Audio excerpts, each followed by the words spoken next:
China spent 50 billion to build a railway for Laos. The Laotian people cried with joy. It was too late for Vietnam to regret choosing Japan. In this video, let us learn more about it. On December 17, 2021, a train loaded with 35 containers departed from Yunnan, China, and headed for Vientiane, the capital of Laos, marking the official launch of the China-Laos Railway. After the news was announced, it quickly spread to every corner of the world, and many countries praised China for completing another world-class project. But Vietnam on the side looks particularly jealous, regretting that it has missed many development opportunities. Why did China spend huge sums of money to build this railway? What impact will the China-Laos Railway have on the two countries? What does the China-Laos Railway have to do with Vietnam? Today we will talk about the great significance of the opening of the China-Laos Railway. Geographical factors play a huge role in a country's economic development. A country's geographical location will not change easily, but changes in the surrounding political, economic, transportation and other environments will have a great impact on economic development. The construction of the China-Laos Railway can be said to have greatly improved the geopolitical environment of Laos. Laos is located on the Indochina Peninsula and is the only landlocked country in Southeast Asia. It is bounded by China to the north, Vietnam to the east, Cambodia to the south, Thailand to the southwest, and Myanmar to the northwest. Surrounded by several countries, this geographical environment makes it impossible to talk about Laos' sea power. On the surface, Laos is located in the central area of Indochina and should have great geographical advantages. But in fact, due to the lack of access to the sea and channels connecting surrounding areas, Laos has long been on the edge of Southeast Asian countries. Since the 1990s, as the rise of China has promoted changes in the surrounding landscape, China has continued to increase its assistance to Laos, and Laos's external influence has also increased. As relations between the two countries improve, Laos has become an important part of China's Pan-Asian railway planning. The middle section of the Pan-Asia Railway starts from Kunming, passes through Mohun, Vientiane, Bangkok, Kuala Lumpur and ends in Singapore, with a total length of nearly 3,900 kilometers. It is a direct channel for China's northwest and southwest regions to communicate with Southeast Asia. Since the 19th century, people have recognized the immense value of railways to national development. Laos has a weak economic foundation and a serious shortage of railway mileage, which has become an important factor restricting Laos' economic development. China and Laos are both socialist countries and friendly neighbors, so Laos turned to China for help in the railway construction project. The terrain in Laos is complex, and building the railway will consume a lot of money and manpower. How did China respond to Laos' request for help? The China-Laos Railway will be built from Yunnan, China, to Vientiane, the capital of Laos. There are countless tunnels and bridges, and the long rainy season makes it a very difficult project. Overseas projects can only carry out such huge projects if the interests of the two countries coincide. So why did China consider building the China-Laos Railway?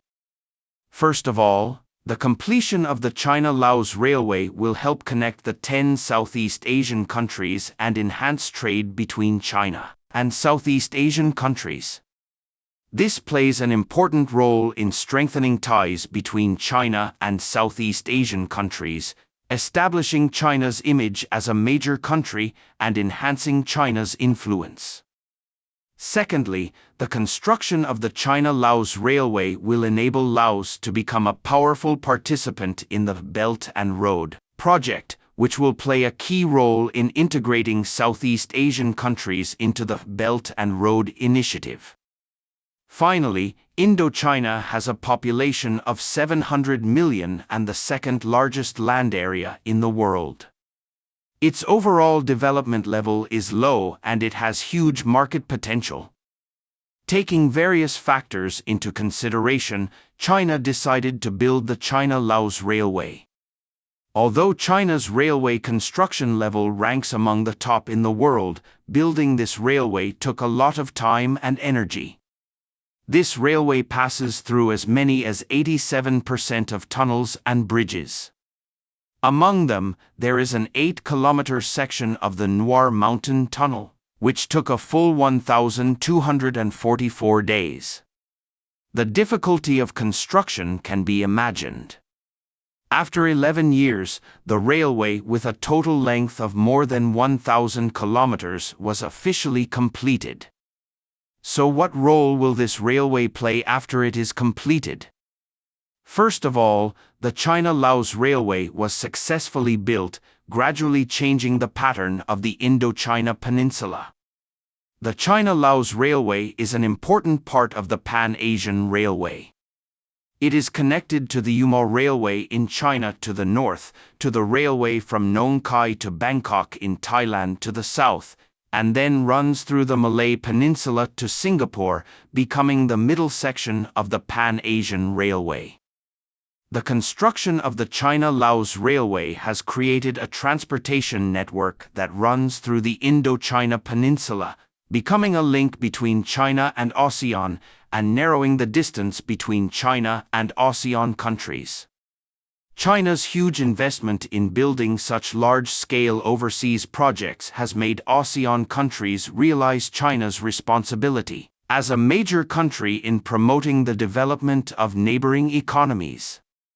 Secondly, the successful construction of the China-Laos Railway will help consolidate Laos' socialist system. After the construction of the China-Laos Railway, it will promote the economic development of Laos, improve the living standards of the people at the bottom, and greatly consolidate the socialist system. With the construction of the railway, there have been frequent exchanges between China and Laos. Laos has the opportunity to learn from the experience of reform and opening up and use it to resist the values exported by Western capitalist countries.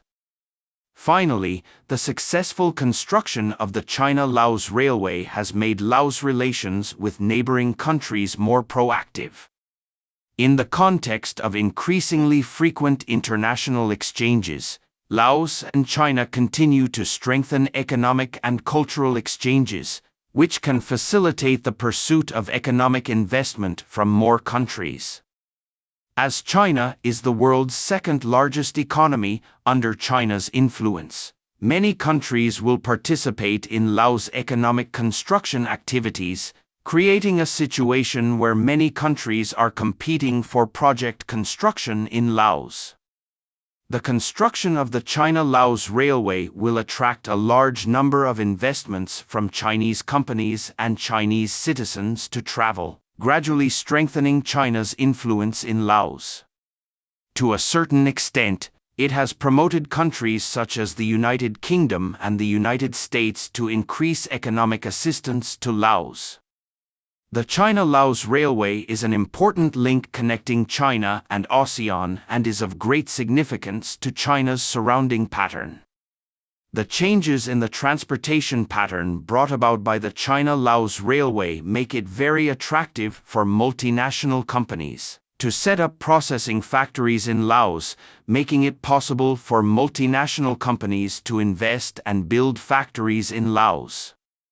However, such a mutually beneficial and win-win project for China, Laos, and Southeast Asian countries has caused great dissatisfaction in Vietnam. Why is this? After the news of the opening of the China-Laos Railway spread, Vietnam was jealous of the results of more than 10 years of hard work between China and Laos. Why is Vietnam so sensitive to this railway that is changing the transportation pattern in Southeast Asia? Why does Vietnam regret so much? One is economic reasons. Before the opening of the China-Laos Railway, Vietnam, as a coastal country, became a transit point for foreign trade for landlocked countries in the Indochina Peninsula. Economic exchanges between China and Laos can only rely on Vietnamese ports. After the opening of the China-Laos Railway, Vietnam lost its status as a trade transit station and could no longer make money by eating service fees and middlemen's price differences. The profit cake is passive, and Vietnam is naturally dissatisfied. Another reason is political. After the opening of the China-Laos Railway, China's influence among ASEAN countries will continue to increase. Especially Laos and Cambodia, Vietnam regards them as its own back garden and does not want other forces to enter. Since Vietnam won the Vietnam War, the country has become very arrogant. It has always wanted to be the hegemon of Indochina and compete with China. Under this mentality, Vietnam is not happy that countries such as Laos and Cambodia have developed economically with the help of China, and their national strength is increasing day by day. So why did Vietnam feel regretful after learning that the China-Laos Railway was opened? In fact, long before the China-Laos Railway project was established, Vietnam had begun to raise funds domestically and seek technology from abroad. After learning the news, China expressed its sincerity and willingness to help Vietnam build railways. However, unlike Laos at that time, Vietnam's economy had already achieved certain development, so the United States, Japan and other countries also extended olive branches to Vietnam and expressed their willingness to help Vietnam build railways. Finally, faced with China's sincerity, Vietnam chose to use Japanese standards to build railways. At that time, the United States and Japan offered to help Vietnam build railways. Their purpose was to damage relations between China and Vietnam, and they did not really do good things for Vietnam's infrastructure construction. Later, a situation that Vietnam had never expected occurred. After the Chinese companies left, Japan began to focus on how to make money, which was inconsistent with Vietnam's original intention of developing the national economy. Therefore, the two sides continued to argue and it was difficult to reach an agreement. To this day, Vietnam's railway construction, which adheres to Japanese standards, has not yet started. Of course, the Japanese also stated that they plan to build a railway in Vietnam by 2030. The China-Laos Railway started late, and the construction of the railway that runs through Vietnam has not yet started. This makes Vietnam jealous and full of regret. In the context of increasingly frequent international exchanges, the China-Laos Railway can promote the common development of China and ASEAN countries, play a major role in enhancing friendly relations between China and ASEAN countries, and promoting peace and stability in the surrounding areas. Thank you for watching. If you enjoyed this video, don't forget to like, comment, and subscribe to our channel for more great content. See you next time.